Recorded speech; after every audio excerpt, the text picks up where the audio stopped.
Baik, teman-teman sekalian, pada kesempatan ini saya akan menjelaskan tentang komposisi abstrak dalam artikel jurnal.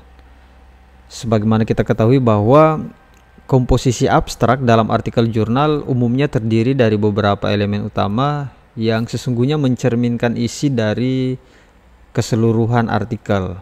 Nah, di abstrak itu idealnya terdiri dari latar belakang, tujuan, metode, hasil, dan kesimpulan. Nah, kita akan mulai bahas satu persatu. Misalnya di latar belakang dan tujuan, teman-teman menjelaskan konteks penelitian dan mengapa penelitian ini penting.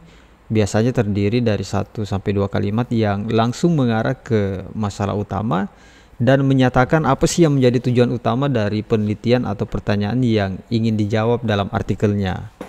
Nah, itu. Kemudian nanti saya akan berikan contoh abstrak, satu sampel contoh abstrak. Tapi sebelum kita lanjut, teman-teman, kalau ada pertanyaan dituliskan, nanti saya jawab persatu persatu.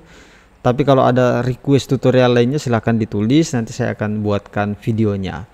Oke, setelah latar belakang dan tujuan, kemudian di abstrak itu harus juga menuliskan tentang metode.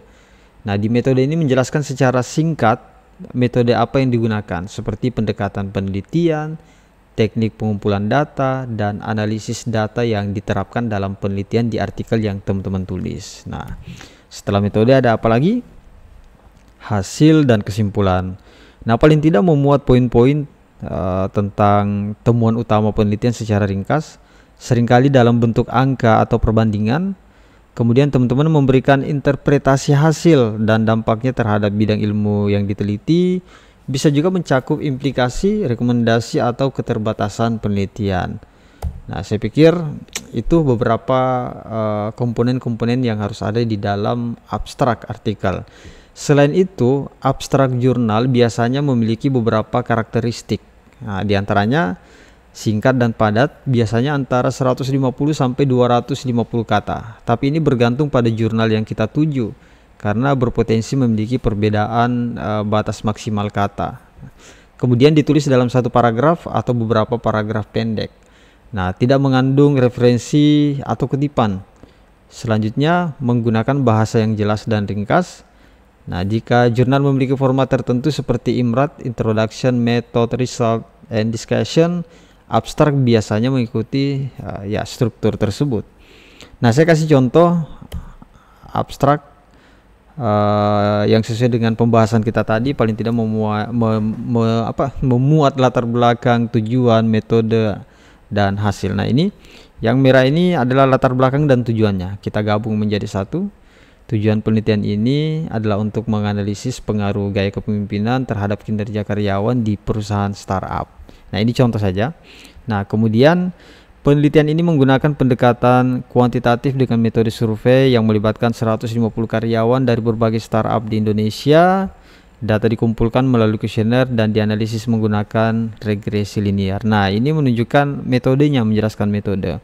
Nah, sementara hasil dan kesimpulan ini, hasil penelitian menunjukkan bahwa gaya kepemimpinan transformasional memiliki pengaruh positif dan signifikan terhadap kinerja karyawan. Sementara gaya kepemimpinan otokratis tidak berpengaruh secara signifikan. Temuan ini menunjukkan bahwa pemimpin di perusahaan startup sebaiknya mengadopsi gaya kepemimpinan yang lebih fleksibel dan inspiratif untuk meningkatkan produktivitas tim.